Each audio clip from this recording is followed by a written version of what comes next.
Penerapan kurikulum merdeka di satuan pendidikan mengharuskan kepala sekolah, guru dan tenaga kependidikan berbenah dalam upaya menciptakan satuan pendidikan yang mengembangkan kurikulum yang lebih fleksibel, sekaligus berfokus pada materi esensial dan pengembangan karakter dan kompetensi peserta didik.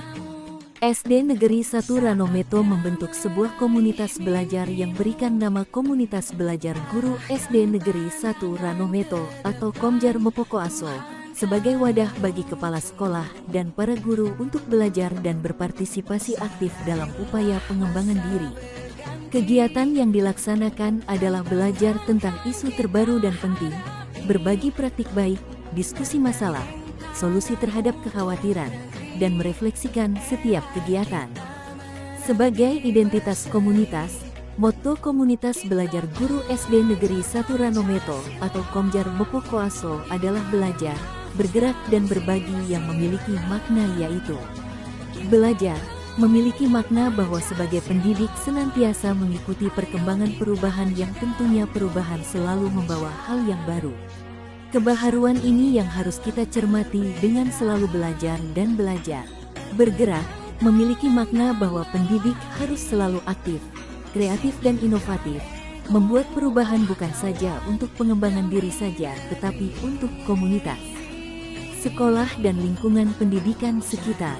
Berbagi, memiliki makna bahwa apa yang menjadi kendala maupun keberhasilan sepantasnya dapat dibagikan sebagai pengalaman yang nantinya jika pengalaman itu positif dapat dijadikan sebagai referensi, sedangkan jika pengalaman itu sebuah kegagalan maka dapat dijadikan sebagai bahan pembelajaran. Pepatah bilang belajarlah dari kegagalan seseorang agar kita tahu apa yang semestinya tidak boleh dilakukan. Ketiga kata dalam motto ini merupakan penyemangat komunitas untuk selalu belajar, bergerak dan berbagi untuk kemajuan pendidikan. Visi dari komunitas belajar guru SD Negeri 1 Ranometo atau Komjar Mepoko Aso adalah mewujudkan pembelajaran berpusat pada murid melalui komunitas aktif belajar, bergerak dan berbagi serta tanggap terhadap perubahan paradigma pendidikan. Misi Komunitas Belajar Guru SD Negeri 1 Ranometo atau Komjar Mepoko Aso yaitu 1.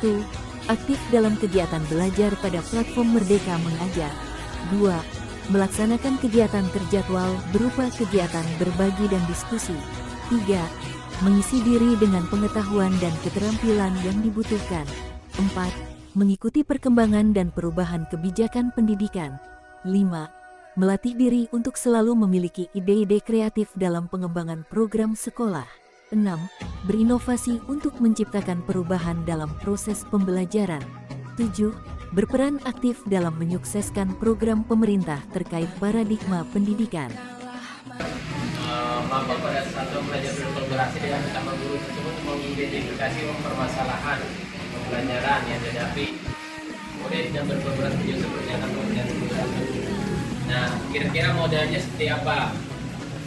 Ya. Kalau tadi Bumul bilang, oh kita datang ke arti apa ya? Chat GPT. Macam otak buatan yang terdapat di komputer. Jadi Bapak Ibu mau bertanya, dia bisa jawab. Bahasa Indonesia, bahasa Inggris bisa. Bahkan buat skripsi itu juga nanti pakai juga.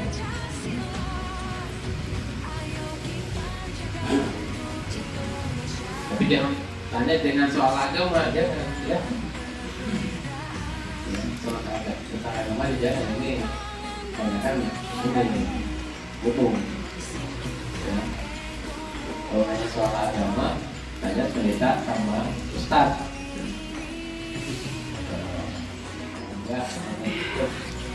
Surat apa? Belum sahabat.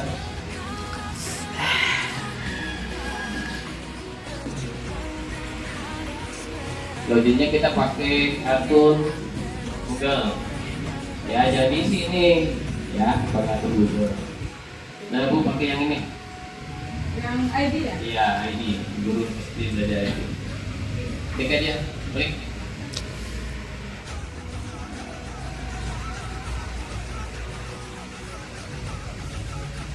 Bapak sudah tahu pakai Canva bisa kan? Canva.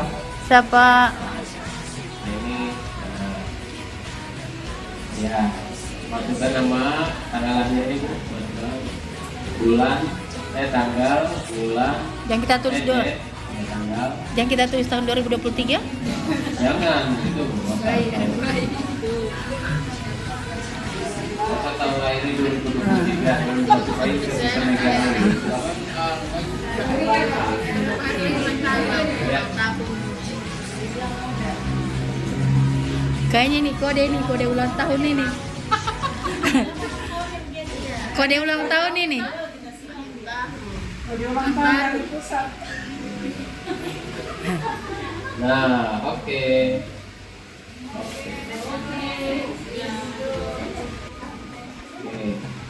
Ini adalah pertanyaan-pertanyaan Bapak Ibu yang misalnya apa mau ditanya?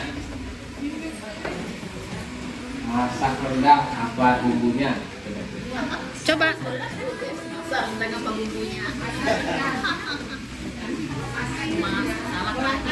Masak. Buket, ansanya. Cara mendapatkan aksi nyata dari PNN. Sudah mendapatkan aksi nyata. Udah itu Mas, ini nanti santai. Kan masak aja udah hasil. Masak. Coba aja sembarang. Ya. Ini ada yang bisa dijawab, ada juga yang tidak. Jangan namanya juga tante-tante kadang lupa. Ya. Maaf. Tidak perlu informasi lebih lanjut. Ikutilah program.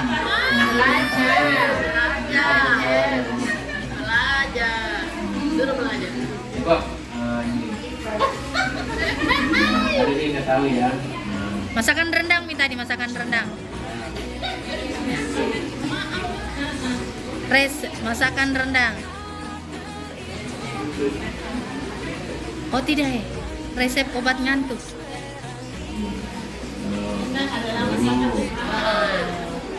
Kayaknya ini tante-tante nih. Mau cerita langsung begini, terkadang.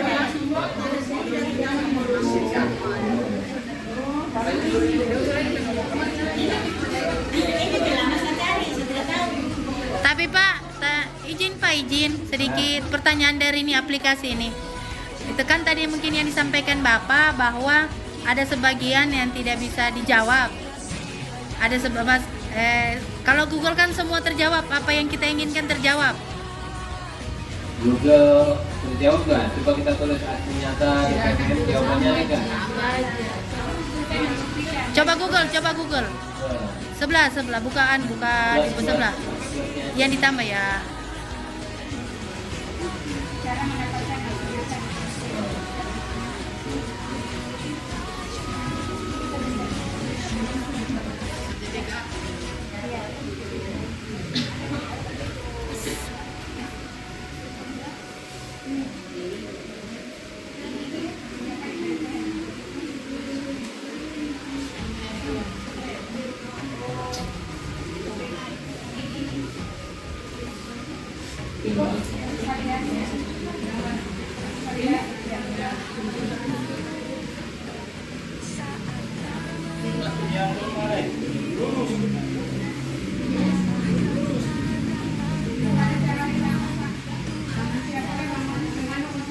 Pastikan aksi nyata Anda tidak mengandung unsur plagiarisme. Oh, caranya. Kita akan melakukan Kalau kita tidak meniru, kita tidak tahu.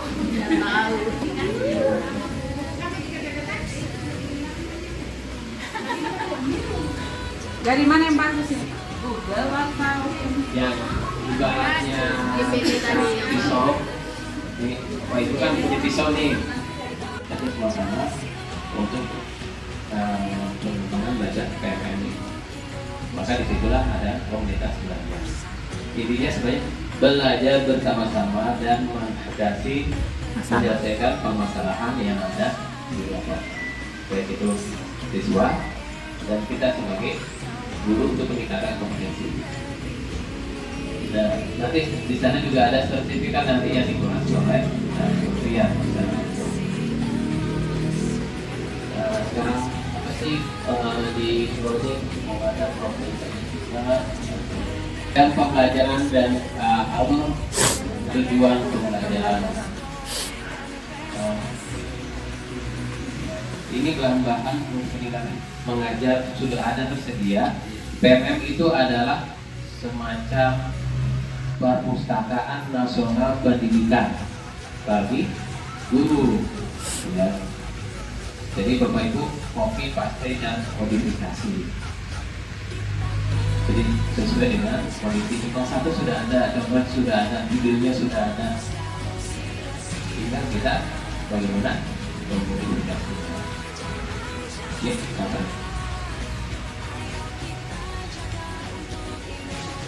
Nah, coba jenjangnya apa?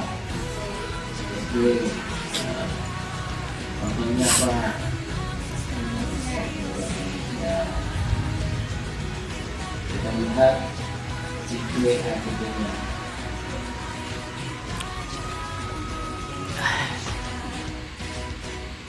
tutor sebaya.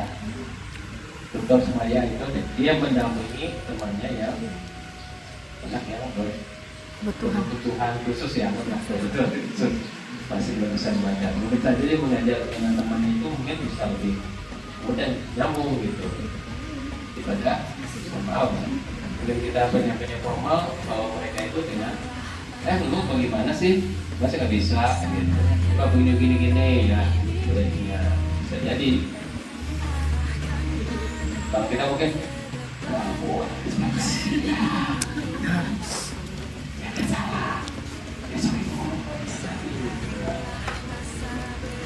jangan raut muka yang marah. Ibu sudah mengulangi. Sampai ini kita nanti pusing. Kolesterol naik. Asam urat naik. Hipertensi naik ya.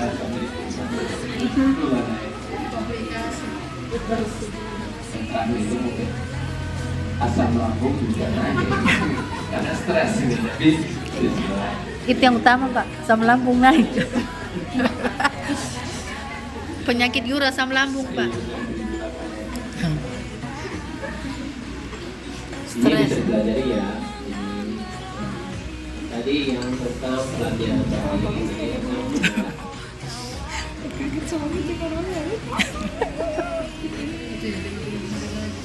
Berapa?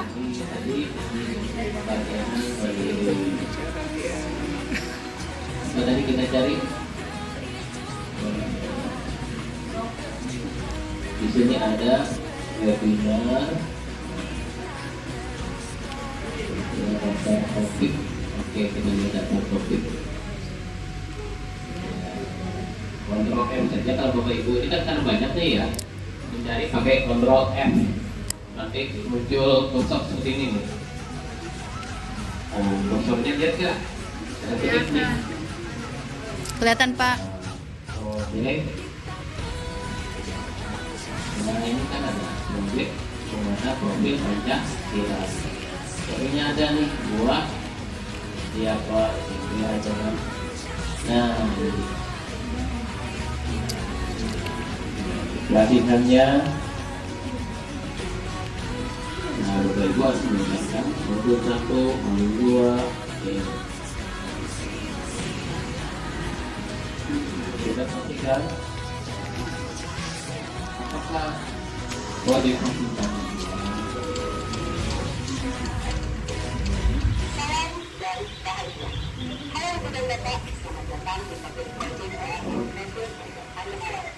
saya udah selesai aja ya. Itu PMM ya. Bisa juga melalui namanya webinar. Di PMM juga ada namanya webinar. Webinarnya apa?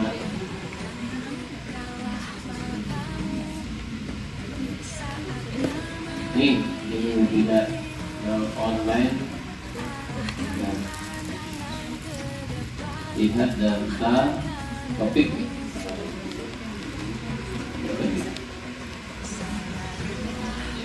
Ini ya. Ini webinarnya. Webinar itu biasanya ada waktu tertentu yang kita dapat mendaftar.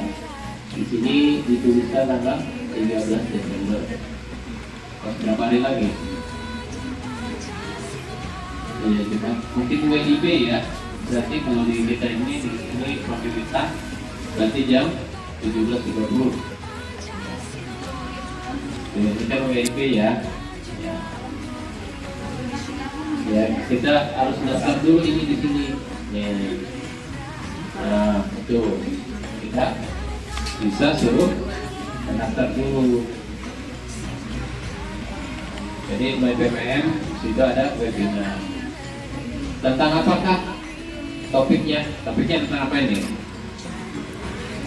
Mengkomunikasikan laporan hasil belajar murid, tips komunikasi efektif dari orang tua murid.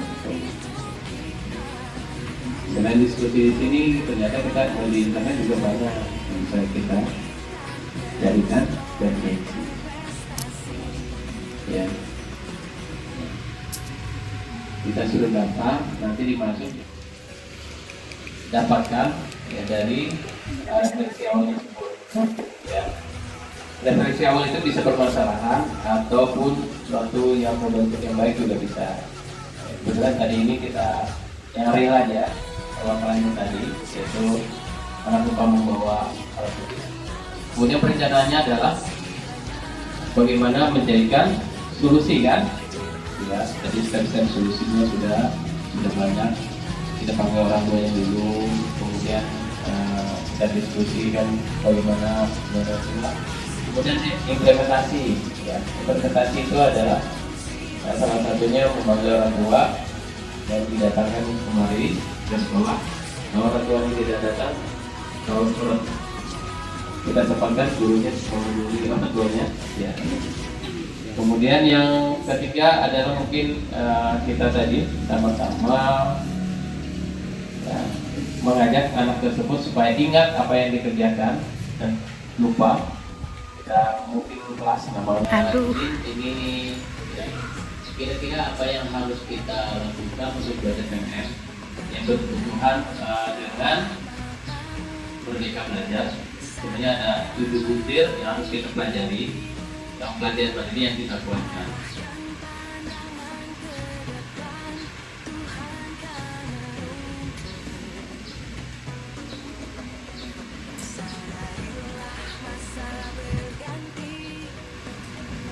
Ya, ya.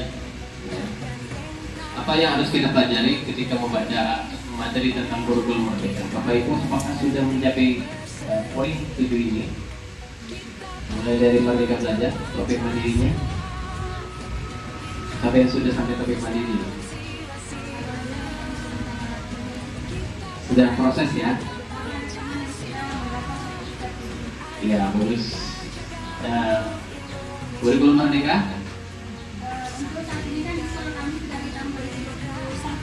Dua 23. Ya. Pelatihan mandirinya sudah sampai sini? Iya, sudah selesai. Mereka sudah. Sudah Merdeka Belajar? Oke. Yang ketiga, perencanaan pembelajaran? Sudah? Kemudian asesmen, penyusun pembelajaran yang karakteristik peserta didik. 5 tapi tidak pernah. Hah?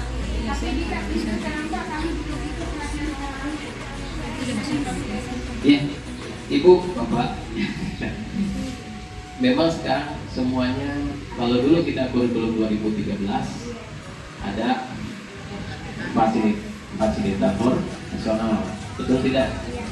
Ya, fasilitator pusat tidak ada nasional. Kemudian turun ke namanya fasilitator provinsi ya, ke narasumber provinsi. Kemudian turun lagi ke narasumber kabupaten kota, dan baru larinya desa. Nah, sekarang paradigma pembelajaran sekarang berbeda. Paradigma pembelajaran dari Kementerian Pendidikan dan Kebudayaan adalah belajar dan mengajar. Salah satu melalui komunitas atau belajar. Pembelajaran mandiri melalui komunitas belajar. Mari kita sama-sama mempelajari mendapat topik Merdeka Belajar. Kemudian memahami tentang kurikulum Merdeka, rencana pembelajaran, asesmen, penyesuaian pembelajaran karakter, profil sampai proyek pembuatan profil Pancasila. Ini adalah bagian dari kurikulum Merdeka yang belajar sejarah dari tidak ada sekarang turun narasumber pusat masuk ke daerah atau ke provinsi untuk mengajar Bapak Ibu. Sekarang pembelajarannya adalah mandiri.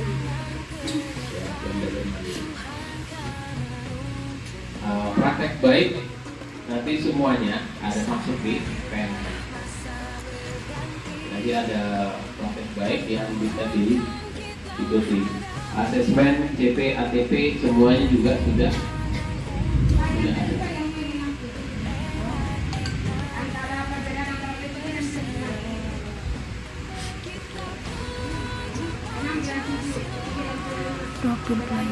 Ini pelatihan mandirinya Bu, coba kita lihat. Kita belajar, ada nggak profil pelajar Pancasila sama proyek pembuatan profil pelajar Pancasila? Kalau saya ini tentang konsep tentang siswa tersebut, profil pelajar Pancasila yang ada 6, mandiri, kreatif, inovatif, Kalau proyeknya adalah yang kalau dulu itu kita ekskul itu Bu. Ya sekarang bukan ekskul, namanya adalah proyek pembuatan profil Pancasila. Gitu. Yang saya buka ya, proyek pembuatan profil Pancasila. Di ruangan ini dalam rangka kita melaksanakan kombel dalam setiap minggunya yang sebenarnya kemarin kita akan kombel, tapi karena datang dari pusat dari Baliberas, maka karena pertemuan kombel yang kemarin kita akan tampilkan di hari ini. Kemudian yang pertama-tama yang saya hormati adalah Bapak Nadiem Pusat dan Balai Guru Pemberat serta kepala sekolah dan rekan-rekan guru yang saya hormati. Ini dobut. Saya untuk memimpin pelaksanaan kombel pada hari Jumat tanggal 9 Desember tahun 2023. Baik teman-teman, bagaimana masih semangat? Masih semangat. Ada yang mengantuk? Ada. Makan siang. Ya baik. Teman-teman, seperti yang kita ketahui bahwa tujuan kombel itu apa lagi? Tujuan kombel adalah salah satunya Menyelesaikan permasalahan salah satunya adalah menyelesaikan apabila ada masalah yang dihadapi baik kita sendiri sebagai guru maupun anak-anak sebagai anak didik kita. Baik. Karena di sini kita sebanyak 24 rombel, tapi setiap rombel pasti ada masalah yang kita hadapi. Permasalahan yang kita hadapi tidak mungkin kita mengangkat dan kita selesaikan dalam satu hari atau dalam satu kali pertemuan kombel. Jadi bagaimana kalau kita sepakat kita angkat dulu satu masalah, satu permasalahan yang kita sepakati adalah permasalahan guru atau permasalahan peserta didik. Peserta didik. Yang kita angkat adalah permasalahan peserta didik.